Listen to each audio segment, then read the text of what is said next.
Hola, Chef David Rose here, back at it at the Georgia Power Customer Resource Center.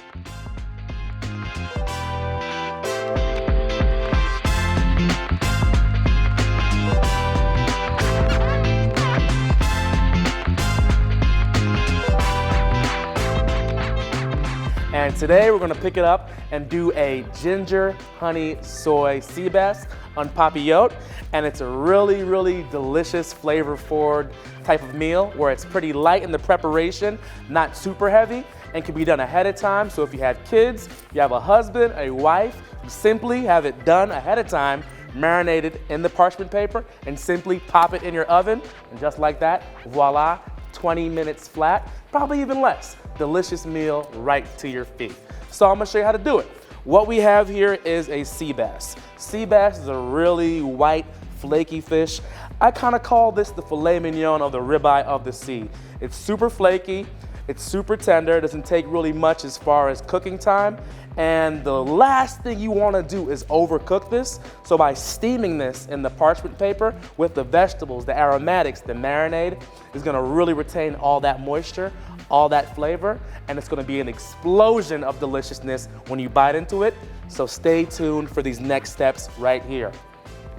First things first, on the sea bass, a little bit of salt on both sides of the fish, and a little bit of white pepper. The reason I'm using white pepper is because the white pepper isn't as strong as a flavor as the black pepper, a little lighter, a little milder tasting. Plus, for presentation purposes, you won't see those black specks that a black pepper would put on there. So white pepper with white fish always goes well. All right, so I got both my fillets there. Easy enough, right? Now on to the marinade. I love Asian ingredients, Japanese, Korean, Thai. I'm all about it. So first things first, soy sauce. Easy enough so far. Everybody has soy sauce in their cabinet. A little bit of hoisin. You can find that at every Chinese or Japanese restaurant. A little bit of honey for that sweetness and that nice flavor that you get from honey. This is one of my favorite condiments. It is a sweet Thai chili sauce. Sweet, spice, and everything nice. That goes in there. A little bit of brown sugar to give you that dark richness and sugar content on there as well. A little bit of garlic. A little bit of lemongrass. Lemongrass gives you that nice citrus note. You find lemongrass in a lot of Thai cuisine, and I'm a big fan, goes very well with curry, but we'll save that for another episode. A little bit of grated ginger. Ginger gives it a nice little spice, a nice little level of flavor, and also a little bit of sesame oil. Sesame oil goes a very, very, very long way, so we're using that very sparingly in there. Move that to the side. And from there, we just whisk all of that deliciousness together. You got your soy sauce, you got your hoisin, your lemongrass, your garlic, your brown sugar.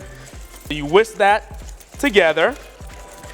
And from there, the reason I so lightly season the fish is because you're gonna get a lot of that salt content from the soy sauce, from the hoisin, the garlic in there. It's gonna permeate in the fish. We're gonna do a quick marinade in the fridge with the sea bass. Place it in there for about an hour. So once that's in the fridge, you want it in there for about an hour.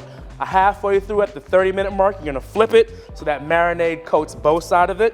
We're gonna take it out and we're gonna jump right into the next step. And the only way to find it is you got it. It's tuning into the Chef Series here on the Facebook page at the Georgia Power Customer Resource Center. And we'll be right back.